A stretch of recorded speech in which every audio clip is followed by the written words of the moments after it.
साधक हो. व्हीबीके ट्रस्टचे स्वयंभू विश्वराजा श्री अमृतमंथनेश्वर कल्कीदत्त मंदिर, पाषाणवाडी, शिरूर, घोड नदी, जिल्हा पुणे, महाराष्ट्र येथील पंडित चतुर्वेद सायंटिस्ट श्रीवत्सवक्षा भगवंत परमहंस परिव्राजकाचार्य श्री काशी विश्वेश्वरानंद सरस्वती महाराज यांचे वेदांवरील अतिशय महत्त्वाचे संशोधन म्हणजे वेदमंत्र रक्तगट होय. 8/8/1960 पासून महाराजांचे हे संशोधन समाजाच्या कल्याणासाठी उपलब्ध असून आतापर्यंत लाखो भाविकांनी साधकांनी याचा लाभ घेतला आहे. रक्तगटाप्रमाणे वेदमंत्र जपल्यास, भक्ती केल्यास मानवी जीवन चिंतामुक्त, सुखी, सुरक्षित, संकटमुक्त होते. वेदमंत्र रक्तगट हे जगतारक आहे. संपूर्ण जगाला याचा लाभ होण्यासाठी जास्तीत जास्त शेअर करा. ओम वक्रतुंड महाकाय सूर्यकोटि समप्रभ निर्विघ्नं कुरु मे देव सहकार्येषु सर्वदा. ओम दत्त दत्त राम राम, ओम दत्त दत्त राम राम, ओम शिव शिव श्याम श्याम, ओम शिव शिव श्याम श्याम. ओम गुरु ब्रह्मा गुरु विष्णु गुरुदेव महेश्वरा गुरु साक्षात परम ब्रह्म तस्मै श्री गुरवे नमः. ओम शांताकारं भुजगशयनं पद्मनाभं सुरेशं विश्वाधारं गगनसदृशं मेघवर्णं शुभांगनं. ओम लक्ष्मीकान्तं कमलनयनं योगृधानगम्यं वंदे विष्णु भवभयहरं सर्वलोकैकनाथं. ओम शांती शांती. आज आपण आता जे पाहतो देव प्रसन्न कसे करायचे, देवाचं नाव घेऊन देव प्रसन्न होतात का, मोठा मुद्दा आतापर्यंत आहे. नामस्मरण घ्या, देवाचं नाव घ्या. आता या ठिकाणी वेदामध्ये, चारी वेदामध्ये सोमरसाचं अमराचं महत्व गायलेलं आहे. देव प्रसन्न करून घ्यायचं म्हणजे नेमकं काय करायचं, तो करून प्रसन्न काय करणार आपल्याला.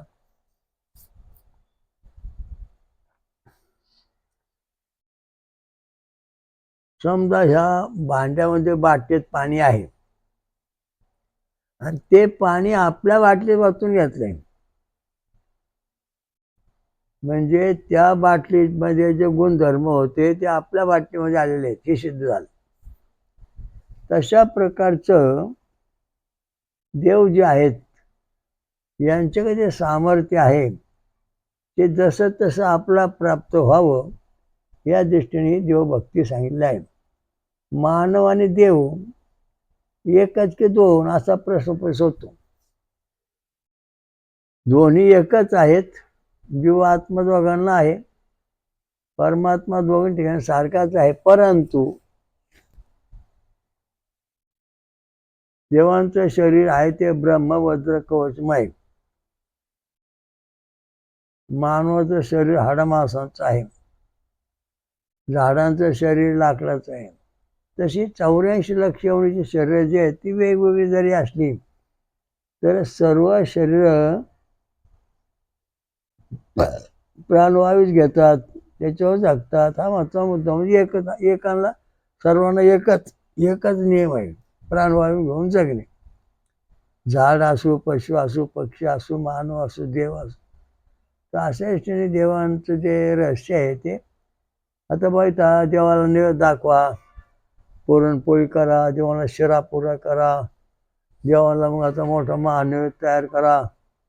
हे असं आपण आता कथा पूजेत पाहतो, पण तसं प्रत्यक्ष वेदात कुठेही देवांना सांगितलं नाही. देवांना काय सांगितलं, सोमरस प्यायचं. आणि सोमरस पेल्याशिवाय देव कुठलं कार्यच करीत नाही, हा माझा मुद्दा आहे.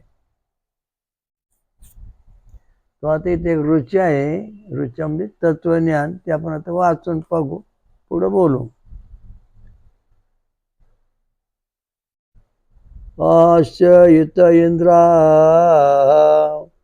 वा वृद्धे वृष्णम गवामध्ये सूतस्य विष्णवी अध्येतमश्चम महिमानम आयवानु अनुस्तुवन्ते पूर्वधा. यज्ञामध्ये तयार केले झालेल्या सोमरसाचे प्राशन करून उत्साहित झालेल्या इंद्र परमेश्वराने या यज्ञकर्त्यांचे व ऋतुजांचे सामर्थ्य आणि त्यांचे वीर्य वृद्धिंगत केले, सामर्थ्य वाढवले, पराक्रम वाढवला आहे. या यज्ञासाठी जमलेले लोक व सर्व ऋतुगत आज परंपरेनुसार या इंद्राचा तो प्रसिद्ध महिमा गात आहेत. आता बघा, इंद्र हा देवांचा राजा आहे आणि त्याचं महत्व या ठिकाणी सांगितलेलं आहे. तर यज्ञामध्ये यज्ञ करतो त्यावेळेस त्या यज्ञामध्ये सोमरस काढायचा, ऊसाचा रस, नारळाचं पाणी, फळांचा रस, आमरस, असे अनेक प्रकारचे विविध प्रकारचे सोमरस आहेत. प्रत्येक फळांचा एक सोमरस म्हणजे चालत. काय सोमरसामध्ये दूध, आपण ज्यूस पितो त्या प्रकारचे सोमरस. सोमरस म्हणजे ज्यूस, रस आपल्याला मिळतात प्यायला. ते तर सांगायचं आज सोमरस म्हणजे काय आहे बा, कशा करता प्यायचं, मग सोमरस का प्यायचा, दुसरं का प्यायला, देवाला दूध का नाही, मग देवाला पाणी का नाही, अमृत आहेच आहे, मग सोमरसच का प्यायचा, त्याचं कारण असं आहे. आता सोमरसाची रचना आपण पाहणार. सोमवल्ली, सोमवल्ली म्हणजे ज्याला खोडच नाही आणि परंतु वृक्ष आहे. ऊस, नारळ, पपई, केळी असे जे काही गोष्टी आहेत त्यांना सोमवल्ली म्हटलेलं आहे. आता या ठिकाणी ऊसाला आपण घेणार सोमवल्ली ऊस. आता ऊस जो आहे याचा रस प्यायचा आहे, रस काढायचा आहे. पवमान सोमा देवता आहे, याची ऋषी आहे, देव पवमान सोमा देवता, छंद आणि स्वर आहेत. मग आता हे जे काही वेद आहेत त्याच्या म्हणजे महत्व सांगितलेलं आहे किंवा सोमरसच प्यायचा. आता त्याचं कारण कसं आहे, पैलवान आहे त्याला दूध पाजायचं, खोराक दुधाचा आणि खार प्यायचं. पैलवान दूध पाजून पाजून तो पैलवान कुस्ती खेळतो आणि जो दूध प्यायचं नाही पडतो. तसेच सोमरस पिणारे जे देव आहेत त्यांना विजय मिळतो, जे सोमरस पित नाही त्यांना विजय मिळत नाही. कारण सोमरसामध्ये अल्फा किरण, पवमान सोमा देवता शक्ती, आक्षण घेणारे जीवाणू, कुंडलिनी अशा देवी शक्ती पूर्ण असल्यामुळं सोमरस पिल्यानंतर हे सगळं जागं होतं आणि मग आपलं कार्य सुरू होतं, जय मिळतो. म्हणजे अनुभवांचा कुठलाही प्रभाव आपल्याकडे येत नाही. आणि जे सोमरस पेतच नाहीत किंवा दूध प्यायलं नाही, सोमरस पेत नाही, त्यांच्या शरीरामध्ये गॅमा, बॅटा किरण आणि आक्षण न घेणारे जीवाणू प्रगटतात, कलीच्या लहरी प्रगटतात आणि त्याचं जीवन विस्कळीत होतं. आताच्या काळामध्ये ही परिस्थिती आहे. कारण माणसं फळं खाऊन उपास कमी करतात आणि बाकीचाच खाऊन उपास करतात त्या किंवा नियम करतात, त्यामुळं त्याची प्रगती होत नाही. आता सोमवल्ली म्हणजे ऊसाचं ऊस. आता या ऊसाचे जे शास्त्र आहे त्याला पहिली कांडी फुटते खोडात, तेव्हा त्या ठिकाणी गायते छंद षडजा स्वर प्रकट होतो. दुसरी कांडी फुटली त्याच्यावरची, तर त्या ठिकाणी उष्णिक छंद पुरुषक स्वर प्रकट होतो. त्याच्यावर पुन्हा तिसरी कांडी तयार होती, अनुष्टुप छंद गांधार स्वर. त्याच्यावर चौथी कांडी तयार होती, बृहती छंद मानधंदा स्वर. त्याच्यावर पाचवी कांडी येते, पंक्तिछंद पंचम स्वर. सहाव्या कांडी आली का त्रिष्टुप छंद दैव स्वर. सातवी कांडी आली का निशा स्वर, म्हणजे जगती छंद निशा स्वर प्रगटतो. म्हणजे या ऊसाच्या 7 कांड्या ज्या आहेत पहिल्या, त्या कांड्या शास्त्रोक्त पद्धतीने हे तयार होतो. मग पुन्हा मग पुढच्या ज्या कांड्या आहेत त्या सगळ्या जगते छंद निशा स्वरच्या आहेत. मग या 7 कांड्या ज्या ऊसाच्या ज्या कांड्या आहेत, सोमरस पेरस ऊसामध्ये काय काय आहे? ऊसामध्ये लोह, क्षार आहे, फॉस्फरस आहे, मॅग्नेज आहे, अजून काही जीवनसत्व आहेत. हे सगळे आपल्याला मिळतात. पण ऊसामध्ये सर्वात महत्त्वाचा मुद्दा म्हणजे लोह क्षार जास्त आहे, लोह आहे. आणि लोह ऊसाच्या रसात असल्यामुळे आपली जी हाडं आहेत ती कधीच कुजत नाही. पाठीचा मणका आहे त्याला कुजत नाही, तो कायम कार्य करीत जातो. आता बघा, ऊसाचा रस घ्या, पाठीचा मणक्याकडे जाऊ आपण. ऊसाच्या जे टिपरे आहेत म्हणजे कांड्या आहेत, त्याचप्रमाणे आपल्या पाठीचे सगळे मणके आहेत. इथपर्यंत आलो. नंतर ऊसा म्हणजे आता सगळे धागे आहेत, तसेच पाठीच्या मध्यराजूचे धागे आहेत. हे दोन्ही साम्य इथं झालं. मग त्या ऊसाला डोळे आहेत, तसे आपल्या रक्तपेशी आहेत, जीवपेशी आहेत. ऊसाला तुरा फुटतो, म्हणजे त्या माणसाला केस डोक्याला आलेले आहेत. अशा दृष्टीने ऊसाचा रस अत्यंत महत्वाचा मानलेला आहे. म्हणून ऊसाचा सोमरस हा जो पितो त्याचे पाठीचे मणकेचे आजार कमी होतात, कधी होत नाहीत. आणि मणका पण सडत नाही, कुजत नाही, हाडं बळकट बनतात.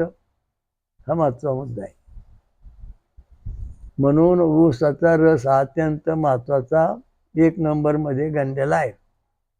कारण पाठीचे मणके, त्याचे जे मणक्यांची ठेवण आहे, आता आपण जर समजा हा ऊस असाच लावला, बराच वेळ ठेवला, तर त्या ऊसाच्या कोंबातून डोळ्यातून पूर्ण असे गोल गोल गोल पुन्हा ऊस त्याची वाढ व्हायला सुरुवात होती.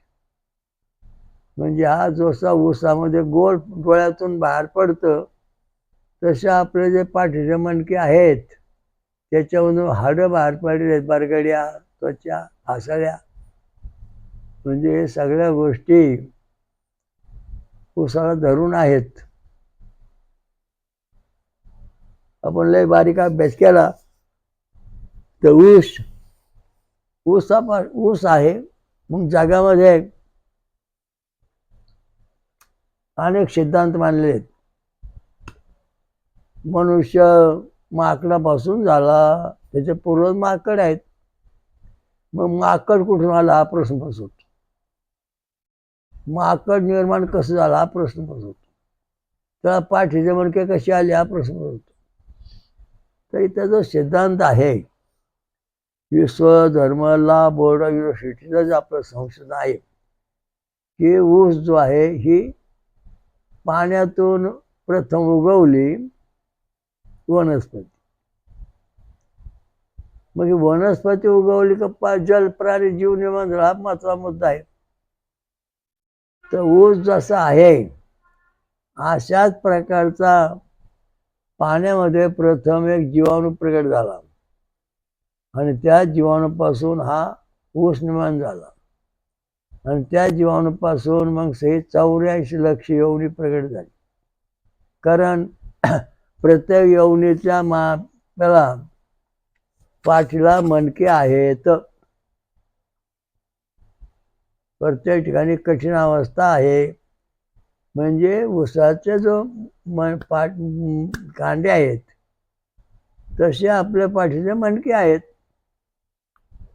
आपल्या लय बारीचा अभ्यास जर की आपण केला तर ऊस हाच जगाचा मूळ स्रोत म्हणजे उत्पत्ती करता आहे. कारण ऊसापासून जो जीवाणू तयार झाला त्या जीवाणूने निर्णय प्राण्यांच्या शरीर धारण केली. पाठीला मणके आहेतच प्रत्येकाच्या. अशा दृष्टीने ऊसापासून सगळं जग, पहिला ऊस आहे असा जीवाणू आढळला, प्रगट झाला. त्या जीवाणूपासून ऊस झाला. ऊसापासून सगळं जग त्या जीवाणूपासून निर्माण झालं. म्हणजे ऊस हा अत्यंत महत्वाचा सोमरस आहे. कारण का, ज्या पद्धतीने तुम्ही जन्माला आलात त्याच पद्धतीने तुम्ही खाता, तेव्हा तुम्ही जीवन जगता. मासा ज्या पद्धतीने जन्माला पाण्यात त्या पद्धतीने त्याचा आहार, माणूस ज्या पद्धतीने जन्माला त्याचा त्याप्रमाणे आहार. अशा दृष्टीने हा जो जीवाणू आहे जगातला पहिला, त्याच्यापासून मग मत्स्य, कच्छ, वराह, नरसिंह असे जे अवस्था प्रगट होत गेली. म्हणजे मानव तयार झाला. म्हणजे मानवाला पाठीचे मणके तयार झाले. नंतर हाडं तयार झाली, डोळे, कान झाले. कारण डोळे, उसाला डोळे आहेत. माणसाला डोळे, जीवाला डोळे आले. उसाला जटा आहेत, तोरे आहेत, जटा आल्या. उसाला बगल फुटली म्हणजे त्याला हातपाय आले. अशा दृष्टीने हे ऊसापासून जगातला पहिला जीवाणू प्रगट झालेला आहे. असा सिद्धांत आपला विश्वधर्म लॉ बोर्ड युनिव्हर्सिटीचा आहे की ऊस हाच सगळ्या जगांचा नियंत्रण करता आहे. ऊसापासून जग निर्माण झालं म्हणजे ऊसापासून म्हणजे ऊस जीवाणूपासून. तर हे माकड वगैरे ऊसाच्या जीवाणूपासून पुढे निर्माण झालेला आहे. तो मानव जो आहे हा माकडाचा वंशज नाही, हा ऊसाचा वंशज आहे. ऊसाचा. कारण ऊसाच्या पाठीत मणके आहेत, ऊसाला दात आहेत, ऊसाला हातपाय आहेत. सगळ्या गोष्टी ऊसामधून प्रगट झालेल्या.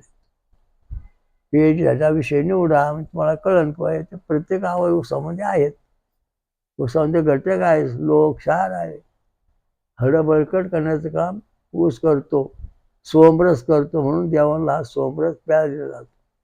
आणि तो इंद्राला दिला जातो. म्हणजे इंद्राचं शरीर लोखंडमय बनतं, पॉवरफुल. आणि वज्र कवच बनल्यानंतर तो लढतो आणि शत्रू नष्ट करतो. त्याचबरोबर जे ऋतू म्हणजे यज्ञ करणारे आहेत त्यांना पण हा सोमरस दिला जातो. आणि ते सोमरस प्यायल्यानंतर ते ऋत्विज आणि तिथले मानव हे सुद्धा इंद्रासारखे पराक्रमी बनतात. म्हणून सोमरस हा अत्यंत महत्वाचा आहे आणि तो आपण पितो.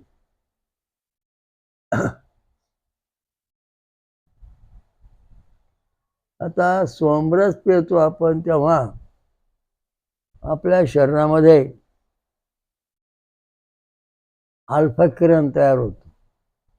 संरक्षण करणारं पवमान सोमा म्हणजे अल्फा किरण हा देव प्रगट होतो. त्यामुळे आपलं संरक्षण होतं. जीवपेशी, मेंदूच्या पेशी, हृदयाच्या पेशी, सगळ्या पेशी याच्यावरून तयार होतात. कारण मेंदू तयार होण्याकरता ऊसाच्या रसाचा मेंदू बनतो. ऊसाच्या रसावरून रक्त बनतो. ऊसाच्या रसावरून हृदय बनतो. ऊसाच्या रसावरून सगळ्या पेशी बनतात. ऊसाच्या रसावरून सगळं शरीर बनतं, हाडं बनतात. म्हणजे काय बनत नाही, सर्व बनतं याच्यापासूनच. आणि ऊसाच्या रसामध्ये छंद आहेत का 7, ते मानव शरीरामध्ये चक्र तयार करतात, बोलाधार चक्रपासून सहस्रापर्यंत. अशा दृष्टीने सर्वांगीण विकास करणारी जर एकच वस्तू आहे ती म्हणजे सोमरस, ऊसाचा रस.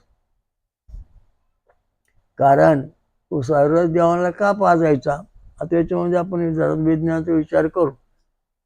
तुमचा रक्तगट ARS पॉझिटिव्ह आहे आणि तुम्हाला ए बी किंवा कुठला रक्तगट चालत नाही, तेव्हा तुम्हाला ए आर एस पॉझिटिव्ह रक्त कोणातरी आणून तुम्हाला द्यावं लागतं, तेव्हा तुमचं जीवन सुरक्षित होतं. हा सिद्धांत विज्ञानाने मानला. तशा प्रकारचं या ठिकाणी इंद्राचं जे शरीर आहे देवलोकांचं ते सोमरसयुक्त आहे, म्हणून त्यांना सोमरस प्यायची इच्छा आहे. सोमरस प्यायला जातं म्हणून त्यांचं शरीर तसं त्या म्हणजे नष्ट होत नाही. आता एखादा माणूस आजारी आहे, त्या ए बी रक्तगट आहे आणि त्याला ए बी रक्तगटाचं रक्त द्यावं लागणार पॉझिटिव्ह, तेव्हा तो मनुष्य सुरक्षित राहील. जर ए बी रक्तगट माणसाला ए रक्तगट जर दिला तर तो माणूस मेला म्हणून समजायचा. तसा या ठिकाणी जे देव आहेत यांना परिपूर्ण जगण्यासाठी सोमरस आवश्यक आहे.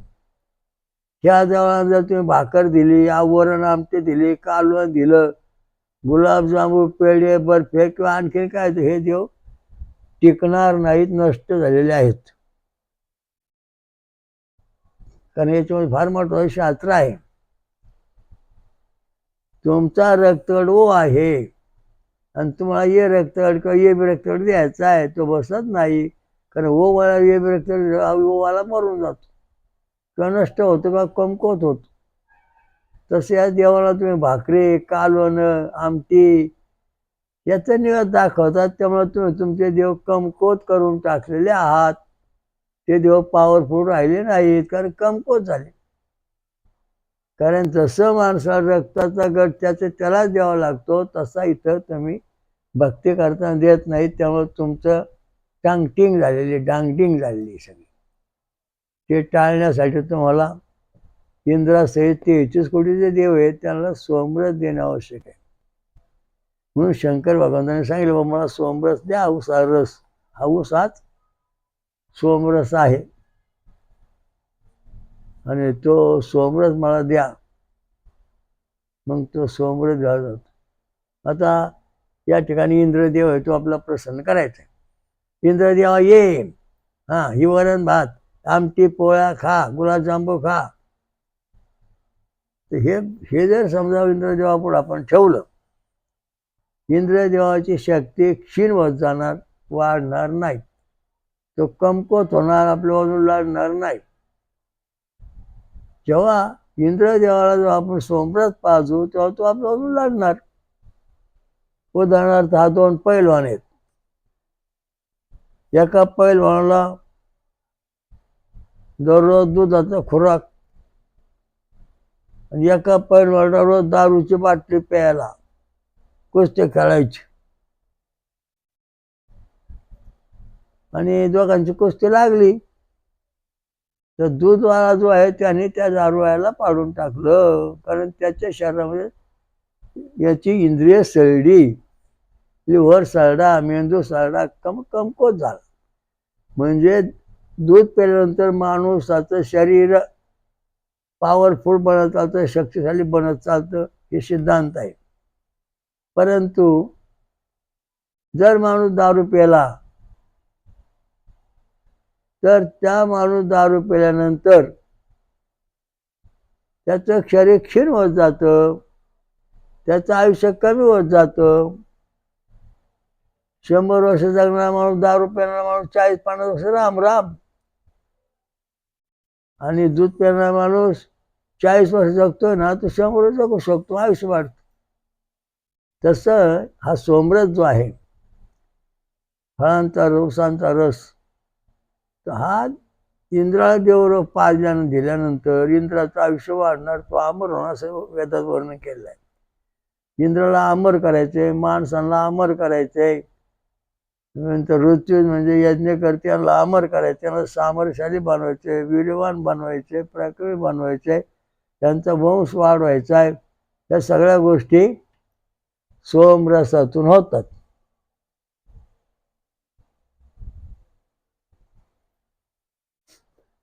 तर हा जो सोमरस आहे तो जसं माणसाला रक्तगट, सोमरस रक्तगट समजा, सोमरसाचा रक्तगट समजा ए आहे, ए आर एस पॉझिटिव्ह आहे. आणि या सोमरसाला समजा दुसरा रस टाकला बा ओचा याचा ते नासलं, म्हणजे तो रस आपल्या शरीरात गेल्यानंतर आपलं रक्त बिघडलं, शरीर बिघडलं, प्रकृती वाढली, विचार बिघडले, आचार बिघडले, संस्कार बिघडले. आणि नेमकं आता यावर्षी जगामध्ये आता तेच घडते. काय नाही, देवाच्या नावावर बकरं कोंबड्या, म्हणजे देवाला सोमरस पाजाऐवजी बकरं कोंबड्या आल्या. म्हणजे देवाला जे नको ते त्या पुढं आलं. म्हणजे तुमचे आपले देव जे आहेत पॉवरफुल ते क्षीण झाले, क्षीण काम करेनात. देवा दावरे प्रसन्न अजिबात होणार नाही, कारण त्या तुम्ही हाताने त्याचा मुर्दा पाडला, देव मारून टाकले, नष्ट केले. आपले देव जे आहेत सगळे 33 कोटी देव जे आहेत अमृत पेलेले, त्यांना सोमरस प्यायला द्यायचं. सोमरस अमृत एक नातच आहे, म्हणून एकमेका अमृत आणि सोमरस हे दोन्ही घटक एकमेकांना पोषक आहेत. हे रक्तगटाला हे रक्तगट देतोय, तसा सोमरस आणि अमृत एकाला देतोय, म्हणजे तो जिवंत राहतोय, पद्धतशीर काम करतोय. म्हणून मानवाला सुद्धा देवरूप बनवण्याकरता सोमरस उपयोग आहे. मोड मटके ते भिजायला टाकले तर मोड येतात. तसा सोमरस पेरणारा जो आहे त्याचे चतुर्थ स्वरूप प्राप्त होतं, त्याला ईश्वर प्राप्ती होते, देवलोकात प्रवेश मिळतो. तसा मिळत नाही. तर आपले जे देवधर्म आहेत सगळे ते आपण नष्ट केलेले आहेत, भ्रष्ट झालेले आहेत. आता हा इंद्र काय करतो, सोमरस पितो, आणि आपल्या घरी मोठी यात्रा भरलेली आहे, पुरणपोळ्या, वरण भात, अमुक तमुक खूप मटेरियल बनवलं, इंद्र देवाला बोलवलं, ये देवा हे बघा तुझ्याकरता हे सगळं जेवण तयार करून ठेवले. इंद्र पाहतो निघून जातो, खात नाही, कारण त्याला सोमरस पाहिजे, सोमरस प्यायची ते त्याची सवय आहे, तो बाकीचं खाऊ शकत नाही. सोमरस प्यायला पाहिजे, मग त्या सोडून गेला. आणि जर ते फार वेळ थांबला तर त्या वासाने तो क्षीण होतो, त्याची ताकद कमी होते. सोमरसाने माणसाच्या जीवनातल्या सगळी ताकद वाढते. पाठी का ऊस जो आहे त्याच्यामध्ये लोह आहे, फॉस्फरस, मॅग्नेशियम, अजून काय घटक आहेत, जीवनसत्व आहेत, इनोसिटॉल हे घटक आहे. भगवान शंकराचं गोड पदार्थ भगवान शंकराला लागतो. ऊस हा गोड आहे, त्याला इनोसिटॉल म्हणतात. म्हणजे भगवान शंकराला ऊस द्यावा लागतो, ऊस पाजावा, ऊस प्यायचा असतो. मग आता ऊस प्यायल्यानंतर आपल्या शरीरात काय बदल होणार, हृदयात काय बदल होणार, डोक्यात काय होणार, आपला काय फायदा होणार, याचा आपण मशनी स्वतःपासून पाहू शकतो. माझ्याकडे 2 माणसं आली, म्हणलं बाबा हो उपास करा. ठीक आहे म्हणे, खिचडी खा, फळं खाऊन दूध करून उपास करा. एक जणांनी फळं खाऊन उपास करायला सुरुवात केली, एकाने खिचडी काय असं अनेक पदार्थ खायला सुरुवात केली. त्याच्यानंतर 6 महिने म्हणलं तुमचे कार्डिगाम तपासा. मग ते कार्डिगाम तपास सुरुवात झाल्यानंतर जे सोमरस पित होते, फळांचा रस, ऊसाचा रस, त्यांचे कार्डिगाम हृदयातले सगळे कार्डिगाम 6 ते 10 mm आले. म्हणजे शरीराला सेवन प्रयोग झाला, म्हणजे ईश्वर प्राप्त झाली त्याला. आणि दुसरा जो खिचडी वगैरे खाऊन उपास करत होता त्याचा कार्डिगाम 5 ते 4 वर आला, म्हणजे 50-40% आला. बाकी त्याला आजार जे आहेत ते आहेत. सोमरस हा औषधी रस आहे, सोमरस हा अमृत रस आहे, सोमरस हा गुणकारी रस आहे, सोमरस हा देवांना प्रसन्न, आपला प्रसन्न देव करून घेण्याचा रस आहे. देव आपला पाहायचे असतील, फळे खान देव आपले म्हणे, तर तुम्ही सतत फळं खाल्ली तर देव तुम्हाला भेटणार. 12 वर्ष 1000 वर्ष तपश्चर्या करायची गरज नाही.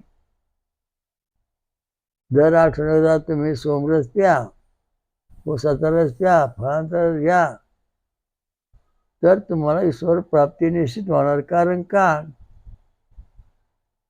की समान सिलुवेशन सख्यम, समान जे आचाराचे आहेत ते एकमेकांना भेटतात.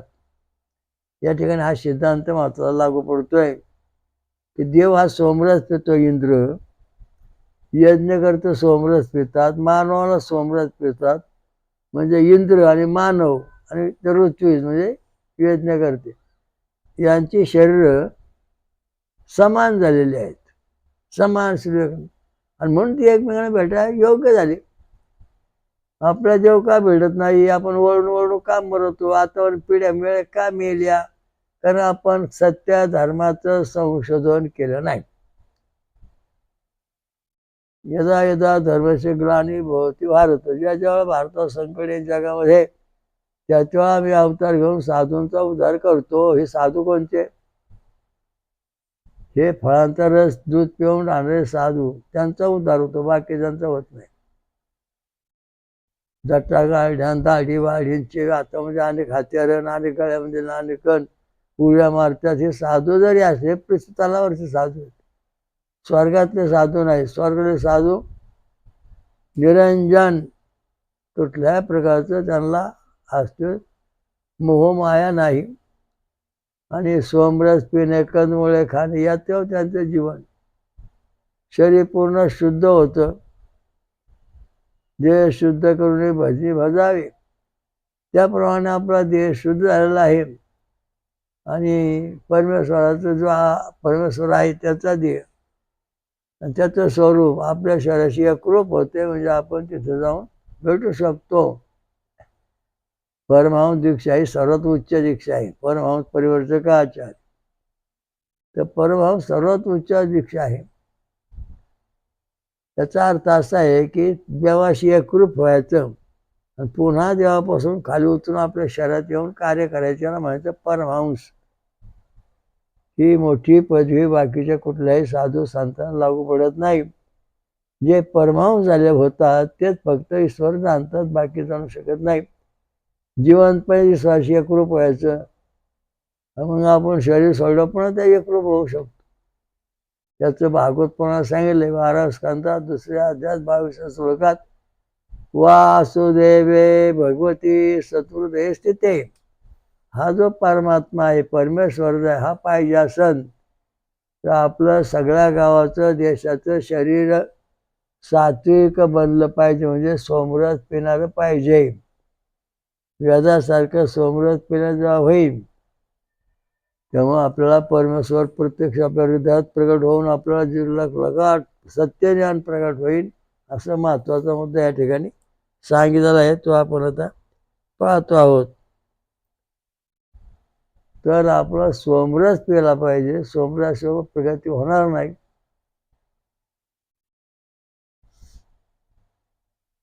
एकाने विचारलं रक्तगट 4 ए बी ओ आणि बी, या चौघांनी सारखा रस पिल्यावर त्यांना फायदा होतो का?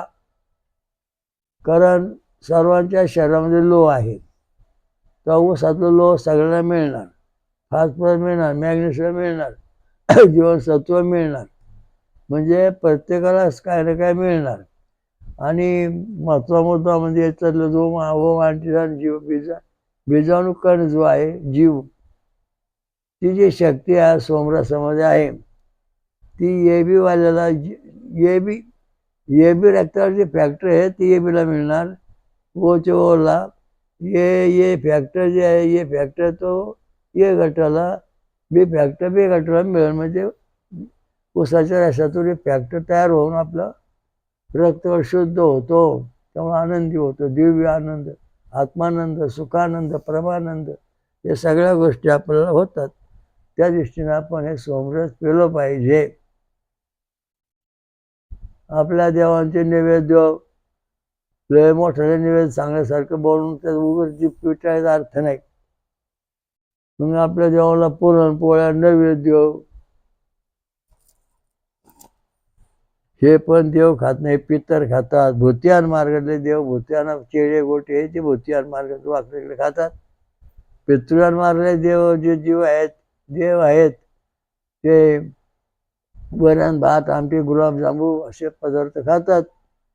देवान मार्गले जे जीव आहेत किंवा जे भक्त आहेत ते पातळ दूध पिऊन राहतात, उपवास करतात. आणि जो ब्रह्मवाद ब्रह्म निरंजन ब्रह्म आहे, जो प्रत्यक्ष शिव परमात्मा आहे, तो फळांचा रस पितो किंवा अनिळ राहतो. असे महत्वाचा मुद्दा या ठिकाणी आहे. मग आपण सोमरस प्या, रक्तगळम भक्ती करा, म्हणजे तुम्हाला सर्व ऐश्वर्य प्राप्त होईल, धोका होणार नाही. आपल्या शरीरामध्ये पिंपळाच्या पानासारखी जाळी असते त्वचेखाली. ती जाळी परिपूर्ण कायम टिकून ठेवण्याकरता सोमरसाची गरज आहे. आता आपण प्रयोगशाळा आपण पाहतो, दवाखान्यात गेलो ना, मग डॉक्टर सांगतो हा तुमचा आता कार्डिगाम काढा, नंतर मग त्वच्या खाली काय काय ते तपासा. कार्डिगाम काढा, सोमरस पिण्याचा कार्डिगाम चांगला निघतो. त्वच्या खाली शरीरात असणारी जाळी पिंपळाच्या पानासारखी जाळी अगदी सगळ्या शरीरात पूर्णपणे असते. कुठं दुखत नाही, फिकत नाही, व्यवस्थित शरीर आरामशीर राहतं. आणि इतर आमंगळ खाण्याची जाळी, शरीराची जाळी तुटलेली असते, कार्डिगाम व्यवस्थित निघत नाहीत. ही डॉक्टरांची ओरड आहे. आहार बदला. कोरोना आला ना, तो जगाला आहार बदलायला सांगितलं शास्त्राने. मांसाहार बंद करा, दारू बंद करा, गांजा बंद करा, शाकाहारी व्हा. म्हणजे तुमच्या शरीरात फळांचा रस प्या. याचं कारण असं, आपल्या जे जनुक गुणसूत्र अंगसूत्र जनुक गुणसूत्र आहेत ते समतोल राहिले पाहिजेत. त्याच्याशिवाय आपल्याला सुख शांती मिळणार नाही. आता हे माणसं काय आजारी का पडतात, तर आपल्या त्वचेखाली म्हणजे आपल्या संपूर्ण शरीरामध्ये जाळी असते द्वाडक्यासारखी. आता द्वाडका आहे, हा द्वाडका तो भिजू घाला, तो भिजून बाजूला त्यातलं सगळं निघून गेलं. मग त्या द्वाडका बघा, आतून बाहेरून सर्व ठिकाणी अशी जाळी जाळी, आणि त्या जाळेमध्ये द्वाडक्याचा कण, जीवाणू कण, आणि त्याच्यामुळे तो द्वाडका तयार होतो. तसं आपलं शरीर जे आहे सगळ्या अन्नका शेकांत जाळी आहे, पिंपळाच्या जाळीसारखी, पानाच्या जाळीसारखी. ती जाळी फक्त सोमरस पेल्यानंतर उत्तेजित होऊन व्यवस्थित राहते. बाकी कशाने ती व्यवस्थित राहू शकत नाही, असं वेदांत सिद्धांत. आणि मग आमंगळ खाल्ल्यानंतर ही जाळी तुटते. म्हणजे आपण जो आहार आहे देवाचा, तो आहार ठेवला पाहिजे, तो आपल्याला सोमरस पिऊन सर्व शक्ती प्राप्त होते. ओम स्वयंभू महामृतंत्र श्रीकृष्ण महाराज की जय. स्वयंभू महापंचसागरेश्वरी महादुर्गा शाकंभरी माता की जय. अतुलसिंह की जय, हंसा माता की जय, सर्व देव देवता की जय, साधु संतन की जय, धर्म की जय, धर्म हरिओम. ओम शांती शांती. सर्व साधकांनी महाराजांच्या या वेदमंत्र आणि रक्तगट संशोधनाचा प्रचार करावा. VBK ट्रस्टची योजना, बेकारी संपविणे. वेदमंत्र आणि रक्तगट प्रचार करा, समाजाकडून मदत होते. जगभर घरोघरी प्रचार करा. अधिक माहितीसाठी पुढील पत्त्यावर भेट देणे किंवा संपर्क साधणे. VBK ट्रस्टचे स्वयंभू विश्वराजा श्री अमृतमंथनेश्वर कल्किदत्त मंदिर, पाषाणवाडी, शिरूर, घोड नदी, जिल्हा पुणे, महाराष्ट्र. हरिओम दत्त.